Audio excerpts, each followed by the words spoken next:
வணக்கம். ஒரு Hollywood thriller படத்துல வர்ற மாதிரி உலகத்திலேயே மிக அதிகமா கண்காணிக்கப்படுற யாருக்கும் நுழைய அனுமதி இல்லாத ஒரு ரகசிய இடத்த பத்தி தான் இன்னைக்கு நாம அலச போறோம். ஆமாங்க, பல தசாப்தங்களா பாலைவனத்துல மறைச்சு வைக்கப்பட்ட ஏரியா 51 பத்தி தான் நாம பார்க்க போறோம். இந்த தொகுப்புக்கு உங்களை அன்போடு வரவேற்கிறேன். வாங்க உள்ள போகலாம்.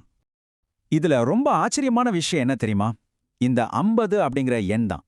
நம்பவே முடியலனாலும் இதுதான் உண்மை. முழுசா 50 வருஷமா அமெரிக்க அரசாங்கம் இப்படி ஒரு பிரம்மாண்டமான இடமே எங்க நாட்டுல கிடையாதுன்னு அடிச்சு சொல்லிட்டு இருந்தாங்க. மக்கள் அதை பத்தி பேசினாலே அதெல்லாம் சும்மா வதந்தின்னு ஒதுக்கி தள்ளினாங்க. சரி, இந்த ரகசிய தளத்தோட ஆரம்பம் எப்படி இருந்ததுன்னு பாப்போம். இந்த காலக்கோட்டை கொஞ்சம் கவனிச்சு பாருங்க. 1940கள்ல இது வெறும் ஒரு கிசுகிசுப்பா தான் ஆரம்பிச்சது. ஆனா 60கள்ல கமர்ஷியல் விமான ஓட்டிகள் வானத்துல சில மர்மமான அதிவேக விமானங்களை பார்த்ததும் சந்தேகம் வலுவாக ஆரம்பிச்சது. அப்புறம் ஒரு வழியா 80கள்ல கொஞ்சம் கொஞ்சமா சில விஷயங்களை அரசாங்கம் ஏத்துக்கிட்டாங்க. கடைசியா 1990கள்ல தான் CIA அதிகாரப்பூர்வமா ஆமா அப்படி ஒரு இடம் இருக்குன்னு ஒரு அறிக்கையை வெளியிட்டாங்க. ஒரு பெரிய ரகசியத்தை அரை நூற்றாண்டு காலமா எப்படி கட்டி காப்பாத்திருக்காங்க பாத்தீங்களா? இப்ப உங்களுக்கு ஒரு கேள்வி வரலாம். சரி, நாம சாதாரண மக்களா அங்க போய் பார்க்க முடியுமா? கண்டிப்பா முடியாது. நீங்க கூகுள் மேப்ஸ்ல தேடினா கூட நிரந்தரமா மூடப்பட்டதுன்னு தான் வரும். சரி, தூரத்துல இருந்தாவது வேடிக்கை பார்க்கலாமேன்னு நினைச்சா அங்கதான் ட்விஸ்ட். நீங்க ஏரியா 51 பைனாக்குலர் வழியா பார்க்கக்கூடிய மிக நெருக்கமான இடம் டிகாபூ பீக் மலை உச்சி தான். அதுவே அங்கிருந்து 42 கிலோமீட்டர் தள்ளி இருக்கு. அவ்வளோ தூரத்துல இருந்து பார்த்தா வெறும் மணல் தான் தெரியும், வேற என்ன தெரியும்? இவ்ளோ ரகசியம் காக்குறாங்கன்னா அங்க பாதுகாப்பு எப்படி இருக்கும்? அந்த அதீத ரகசிய நடவடிக்கைகளை பார்ப்போம். இந்த விஷயம் உண்மையிலே உங்களை வாய் பழக்க வைக்கும். ஜேனட் ஏர்வேஸ் பத்தி கேள்விப்பட்டிருக்கீங்களா? இந்த விமானங்கள்ல எந்த ஒரு பேரோ லோகோவோ இருக்காது. நடுவுல ஒரே ஒரு சிவப்பு கோடு மட்டும்தான் இருக்கும்.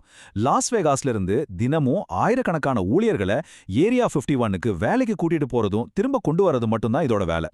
யோசிச்சு பாருங்க, தினமும் ஆயிரக்கணக்கான பேரை இப்படி தனி விமானத்துல ஏற்றி இறக்க எவ்வளவு பெரிய செலவாகும்? ஏரியா 51 சுத்தி பெரிய பெரிய சுவர்கள் இருக்குன்னு நினைக்கிறீங்களா? அதுதான் இல்ல. 40 கிலோமீட்டர் பரப்பளவுக்கு பூமிக்கு அடையில சென்சார்களை புதைச்சு வச்சிருக்காங்க. ஒரு சின்ன பாம்பு ஊர்ந்து போனாலோ ஒரு முயல் துள்ளி குதிச்சாலோ கூட உள்ள இருக்கிறவங்களுக்கு உடனே அலாரம் அடிச்சிடும். தப்பி தவறி ஒரு மனுஷன் உள்ள கால் வச்சா அடுத்த சில நொடிகள்ல அவங்க பிடிபடுவாங்க. இதுதாங்க உண்மையான கண்ணுக்கு தெரியாத பாதுகாப்பு. இதுல ரொம்ப முக்கியமான ஒரு விஷயத்தை நீங்க கவனிக்கணும். உலகத்திலேயே பெரிய படைகள்ல ஒன்னான அமெரிக்க ராணுவத்தோட உயர்மட்ட அதிகாரிகளால் கூட இந்த இடத்துக்குள்ள சாதாரணமா நுழைய முடியாது. CIA போன்ற உளவுத்துறை அதிகாரிகளும் விசேஷ அனுமதி வாங்கிய ஊழியர்களும் மட்டும்தான் உள்ள போக முடியும். ராணுவத்துக்கே நோ என்ட்ரி அப்படின்னா அங்க நடக்கிற விஷயம் எவ்வளவு சென்சிட்டிவானதா இருக்கணும். செயற்கைக்கோள் படங்கள்லயோ டெலஸ்கோப் வழியாவோ பார்த்தா ஏரியா 51 ஒரு சாதாரண ஏர்போர்ட் மாதிரி தான் தெரியும். ஆனா நிஜம் அது இல்ல. உண்மையான தளமே பூமிக்கு அடியில தான் இருக்கு. மேல பார்க்கறதுக்கு ஒண்ணுமே இருக்காது. எல்லா மர்ம வேலைகளும் அந்த நிலத்தடி தளத்துல தான் நடக்குது. அடுத்ததா இவங்களோட பிளாக் பட்ஜெட் மற்றும் விண்வெளி சோதனைகள் பத்தி பார்ப்போம். எந்த ஒரு அரசாங்கமா இருந்தாலும் மக்களோட வரி பணத்துல ஒவ்வொரு ரூபாய்க்கும் கணக்கு சொல்லிதான் ஆகணும். ஆனா ஏரியா 51க்கு மட்டும் அந்த ரூல் கிடையாது. பிளாக் பட்ஜெட் அப்படிங்கிற பேர்ல கணக்கு காட்ட தேவையான பல மில்லியன் டாலர்கள் இங்க ரகசியமா கொட்டப்படுது. இத பத்தி அவங்க யார்கிட்டயும் எந்த விளக்கமும் கொடுக்க வேண்டியதில்ல. சரி, அரசாங்கம் அதிகாரப்பூர்வமா என்னதான் சொல்றாங்க? பனிப்போர் காலத்துல மத்த நாடுகளை விட நம்ம பாதுகாப்பு துறை அட்வான்ஸ்டா இருக்கணும், அதுக்காக ரொம்ப உயரத்துல பறக்கக்கூடிய அதிவேக விமானங்களை நாங்க இங்க தான் டிசைன் பண்ணி டெஸ்ட் பண்றோம்னு சொல்றாங்க. அது மட்டும் இல்லாம எதிரி நாடுகளோட விண்வெளி மற்றும் தொழில்நுட்பங்களை ஆராய்ஞ்சு அதை முறியடிக்கிற வேலையும் இங்க நடக்குதுன்னு சொல்றாங்க. அதனாலதான் இது ஒரு மிக முக்கியமான விண்வெளி ஆராய்ச்சி மையமா செயல்படுது. ஆனா எந்த ஒரு ரகசியத்தையும் நிரந்தரமா மூடி வைக்க முடியாது இல்லையா? 1990கள்ல அந்த மர்ம முடிச்சுகள் எப்படி உடைய ஆரம்பிச்சதுன்னு பாப்போம். 90கள்ல நடந்த ஒரு பகீர் சம்பவம் இது. தளத்துல இருந்து சுமார் 50 கிலோமீட்டர் தூரத்துல ரகசியமா சில மர்ம பொருட்கள் எரிக்கப்படுறதையும் அதுல இருந்து வந்த ஒரு நச்சு புகையையும் 5 பேர் நேர்ல பார்த்திருக்காங்க. பார்த்த சில நாட்கள்லயே அந்த 5 பேருக்கும் கடுமையான நுரையீரல் பாதிப்பு ஏற்பட்டுச்சு. அவங்க சுவாசித்த காத்து அந்த அளவுக்கு மோசமான நச்சுத்தன்மையோட இருந்திருக்கு.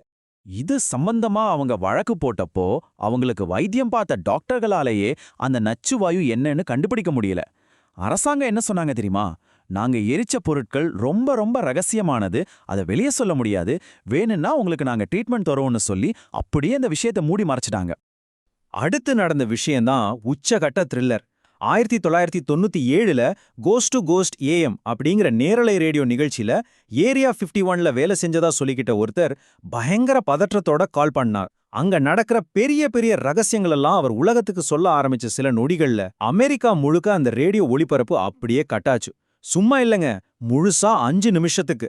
இது டெக்னிக்கல் கோளாறா இல்ல யாரோ வேணும்னே திட்டமிட்டு கட் பண்ணாங்களாங்கிறது இன்னைக்கு வரைக்கும் மிகப்பெரிய மர்மம்.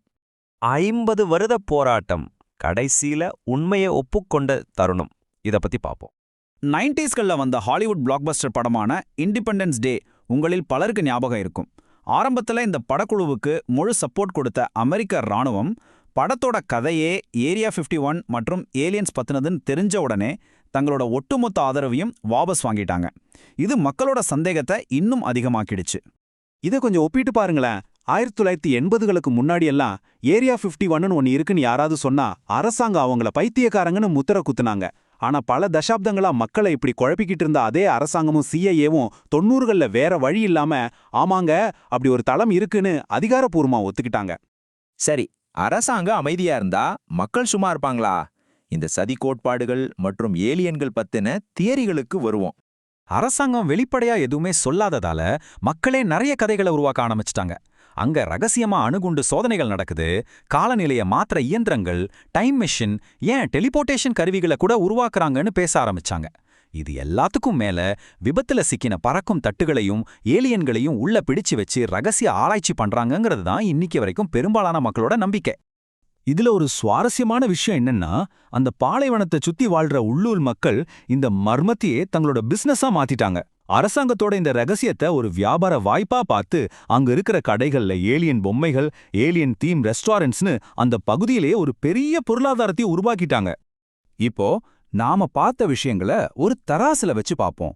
ஜானட் ஏர்வேஸ், பூமிக்கு அடியில இருக்கிற சென்சார்கள், கணக்கல்லாத $1 மில்லியன் பிளாக் பட்ஜெட், அதிநவீன விமான சோதனைகள், இதெல்லாம் நிரூபிக்கப்பட்ட உண்மைகள். ஆனா மறுபக்கம் இந்த ஏலியன்கள், பறக்கும் தட்டுகள், டைம் மிஷின் இதெல்லாம் நிரூபிக்கப்படாத ஆனா மக்களை எப்போதுமே ஈர்க்கக்கூடிய சுவாரஸ்யமான தியரிகள்.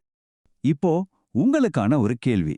ஒருவேளை உங்க வாழ்நாள்ல அந்த ரகசிய வேலியை கடந்து ஏரியா 51க்குள்ள போக உங்களுக்கு ஒரே ஒரு வாய்ப்பு கிடைச்சா நீங்க உள்ள போய் பாப்பீங்களா? அப்படியே உள்ளே போய் என்ன நடக்குதுன்னு பார்த்தாலும் அதை வெளியே வந்து உலகத்துக்கிட்ட தைரியமா சொல்லுவீங்களா? இந்த சுவாரஸ்யமான கேள்வியோட இன்னைக்கு நம்ம அலசல முடிச்சுக்கலாம். இது போல இன்னொரு இன்ட்ரெஸ்டிங்கான டாபிக்கோட உங்களை சந்திக்கிறேன். நன்றி, வணக்கம்.